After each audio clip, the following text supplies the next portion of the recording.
कि मैं उस महान पार्टी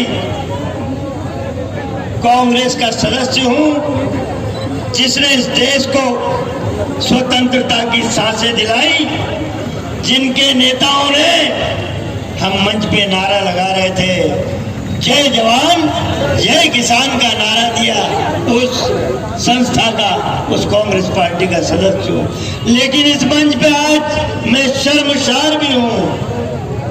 शर्मसार इसलिए हूं कि मेरे देश का प्रधानमंत्री एक गुलाम आदमी है। किसका गुलाम? अडानी और अंबानी का गुलाम। अरे विद्वान नरेंद्र मोदी, तुझे कृषि कानून बनाना था तो तूने अपने प्रधानमंत्री आवास में अडानी और अंबानी को बिठा के उनसे शब्द पूछे कि हुजूर क्या लिखो इस काले कानून में। अरे मेरे देश के 2 किसानों को बुला लेता, 2 किसानों को बुला लेता। नरेंद्र मोदी, मेरा देश का किसान तुझसे बहुत ज्यादा विद्वान है, समझदार है, जिसे हम इस देश का अन्नदाता कहते हैं। नरेंद्र मोदी जैसे लोग सिर्फ भाषण में ही अन्नदाता कहते हैं। वो शिवराज उससे बड़ा पाखंडी। शिवराज कहता है किसान मेरे भगवान, मैं उनका पुजारी। अरे शर्म करो शिवराज, तुम्हारा प्रदेश किसानों की आत्महत्या में सबसे अव्वल आ रहा है। साथियों, एक तरफ मेरा कृषि मंत्री खड़ा है, मैं उदाहरण देना चाहूंगा। नरेंद्र तोमर ग्वालियर भिंड मुरैना का है। उसके पहले एक महिला हरसिमरत कौर पंजाब वाली कृषि मंत्री थी। जैसे ही नरेंद्र मोदी ये 3 काले कानून लाया, उस महिला ने कृषि मंत्री पद से इस्तीफा दे दिया। अरे असली मर्द तो वो महिला है। नरेंद्र तोमर, हमारे प्रदेश को क्यों लजवा रहे हो? क्यों हमारा सर से झुकवा रहे हो? मैं उदाहरण दे रहा था। मेरा कृषि मंत्री, एक कृषि मंत्री सचिन यादव और एक केंद्र का कृषि मंत्री नरेंद्र सिंह तोमर। मेरे कृषि मंत्री ने कमलनाथ जी के नेतृत्व में इस प्रदेश के 27 लाख किसानों का 11,500 करोड़ रुपया माफ किया। नरेंद्र तोमर 3 काले कानून लेके आता। ये जो श्रीमान हमारे प्रधानमंत्री है ना, मोदी साहब, इनकी गर्दन यूं अकड़ी हुई है।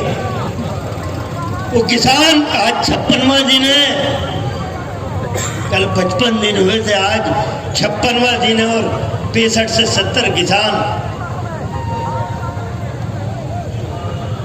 शहीद हुआ है।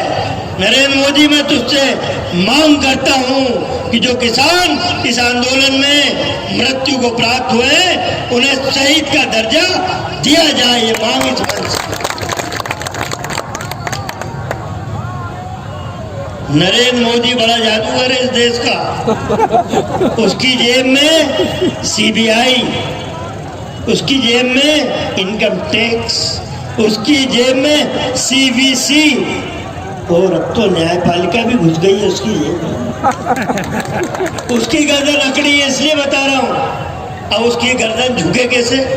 उनने सर्वोच्च न्यायालय का सहारा लिया। जज लोगों को कहा कि भैया तुम्हें कुछ नया रास्ता निकालो, ये किसान जागृत हो गया मेरे देश का। यदि ये ऐसे जागता रहा तो मेरी सरकार बचने वाली नहीं है। तब सुप्रीम कोर्ट के महान जजों ने, बहुत महान जजों ने डायरेक्शन दिया।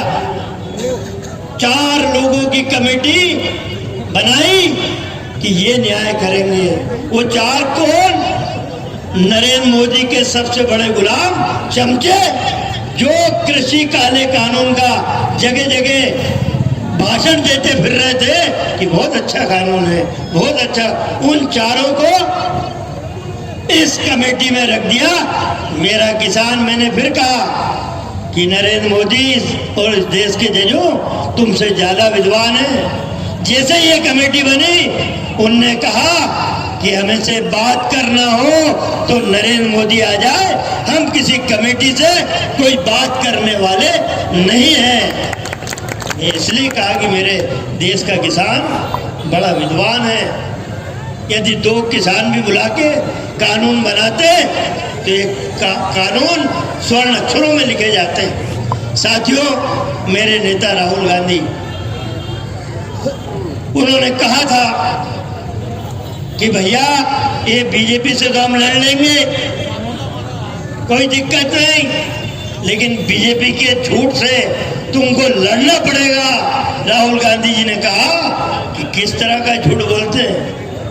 कंगा बेचता है बीजेपी का आदमी गंजे को भी, कहता है भैया सर पे फेरते जा तेरे बाल आ जाएंगे। वो झूठ से लड़ना है। और कौन से झूठ से लड़ना है? जब जवाहरलाल नेहरू देश के पहले प्रधानमंत्री पंजाब में भाखड़ा नंगर बांध का भूमि पूजन करने गए थे, तब आरएसएस के लोग पंजाब के जगह जगह गांव में फैल गए थे और उन्होंने कहा था अरे बांध मत बनने देना, ये नेहरू इस बांध में से बिजली निकाल लेगा और तुम्हारी फसल नष्ट हो जाएगी। क्या गजब के कलाकार लोग। खैर, मैं आखिरी बात, नरेंद्र मोदी साहब सुन लो,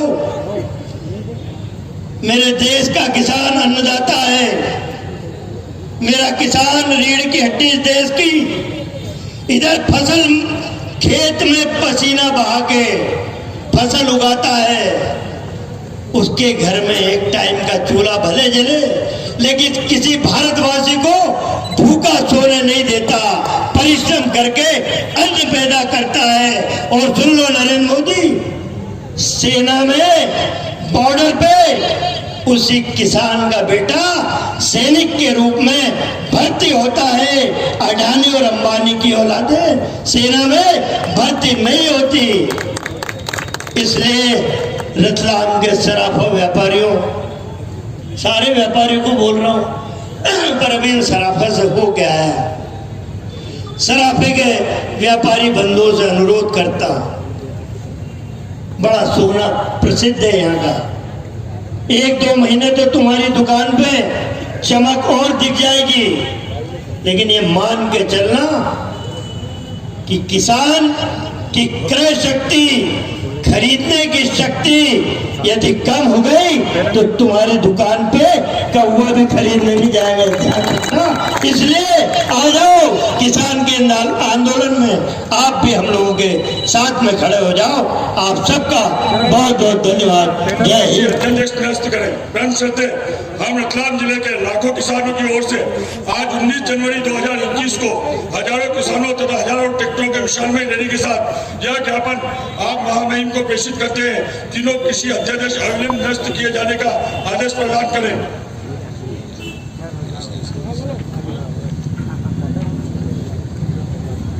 माननीय 27 नवंबर 2020 से आंदोलन किसान समर्थन में देश के हजारों से ज्यादा प्रदर्शन हो चुके हैं तथा निरंतर जारी है। 186 किसान आंदोलन के दौरान मृत्यु हो चुके हैं तथा जीडीपी के में कृषि का प्रतिशत भी गंभीर गिरावट के संकेत आ रहे हैं जो अर्थव्यवस्था की नींव तोड़ देंगे। आप अपनी संवैधानिक शक्ति का उपयोग कर देश को बर्बाद होने से बचाने के लिए इन तीनों काले अध्यादेश को निरस्त करें। धन्यवाद। अन्यथा पूरी कांग्रेस पार्टी रोड पे आके किसानों के साथ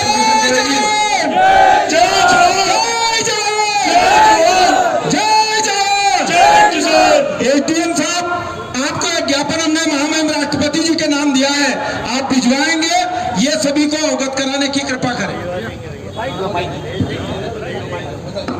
आज जो यहाँ पर ज्ञापन प्राप्त हुआ है उसे महामहिम राष्ट्रपति महोदय, राज्यपाल महोदय को भिजवा देंगे तत्काल। रामचंद्र जी धाकड़ किसान कांग्रेस के अध्यक्ष जी हैं, आप आभार प्रदर्शन करने की कृपा करें।